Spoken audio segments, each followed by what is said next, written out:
Grab your hot beverage of choice because it is getting cold. Okay, all right. You got me.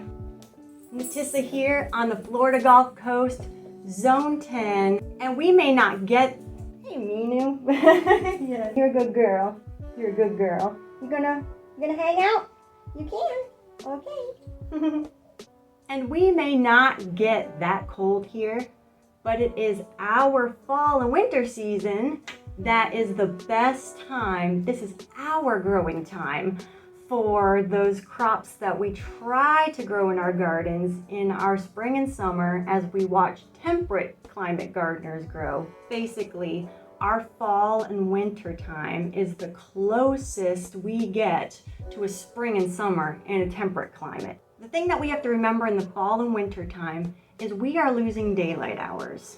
The sun is lower in the sky, which also casts a longer shadow in your garden. Places that may have been sunny in your garden in the summertime may have shade in the fall and winter. Also, our temperatures are getting gradually cooler, and that's going to have our plants grow a little slower. In my experience, it seems to be 2 extra weeks longer of a time, but it's really not that bad. In this video, I'm going to share with you some fall crops that I grow here in Florida. I will also give my experiences and what I'm currently learning in hopes to help you and your timing and methods of growing. I usually plant my fall crops in 3 main waves. I call it the early fall, mid-fall, and late fall. The early fall is what I define that change in the air, that slight cooler feeling, and the humidity is down just a tad. I define the mid-fall to be temperatures of between 80 to 85 degrees Fahrenheit. And remember, things are getting cooler. And I define the late fall to be between 75 and 80. Generally, everything is in by November. So, in early fall, as the weather just starts to change, I plant by seed my green onions, my bulbing onions. That gives them plenty of time to grow through our fall and winter, so I can harvest them in spring. Mainly later spring, it seems. I grow bush beans, which are looking very good right now. And I have discovered through my experiences that you can grow large brassicas very well through our fall and winter as started plants.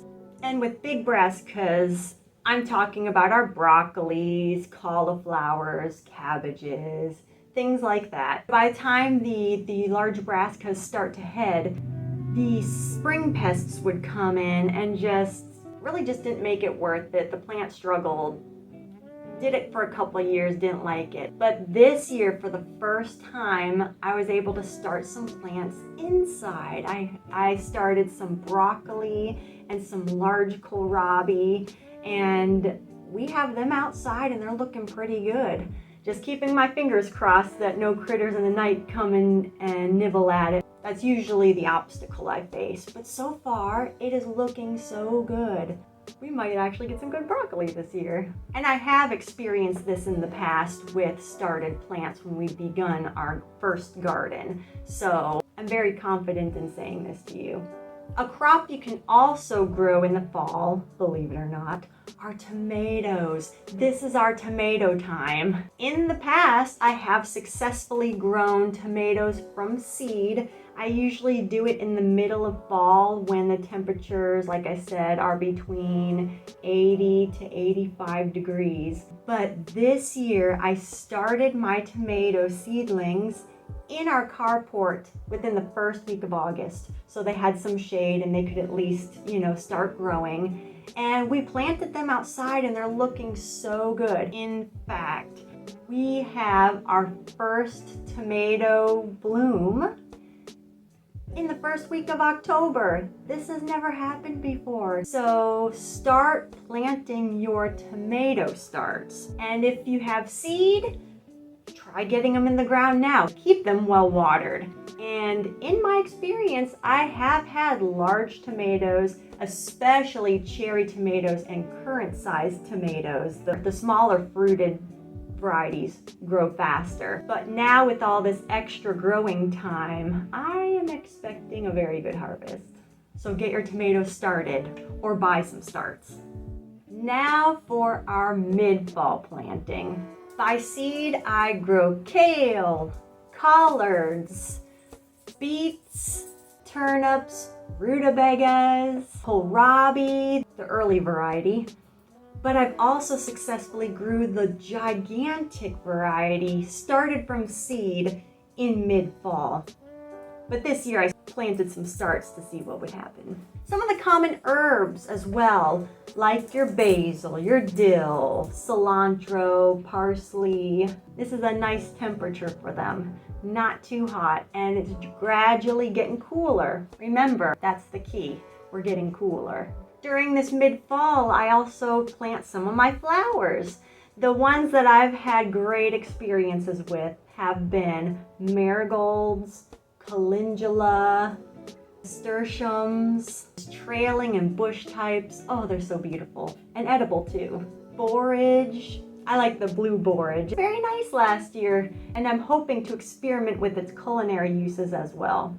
A lot of these flowers have culinary uses. Future experimenting. Now in late fall. In my experience, if it's too hot, even like early mid 80s, and it stays that way for a while, these late fall crops can really struggle and really get knocked down by pests right away. So these are the crops I saved for a little later, and it is carrots, lettuces, radishes, mustard greens, celery. I actually grow some Asian celery, so it is smaller, but it's perfect for soups, and the varieties I get are easier to grow. Lots of Asian greens, chard, and peas. Now with peas, there's the shelling type that basically, you take the peas out and you eat them. You don't eat the shell. Sugar snap, or I should say snap peas, that is where you do eat the shell and the peas inside, and they're very crispy, very sweet. And last but definitely not least are the snow peas. Those are the flat pods that you see in a lot of Asian dishes. Oh, if you've never had fresh peas from the garden, that is where it's at. So excited. These guidelines have worked for me, and I still experiment with timing and the method of how I do things. That is how I learn how to grow where I am. And it also helps with anything that might change in our growing seasons. I'll at least have an idea of what I need to do to adapt to them.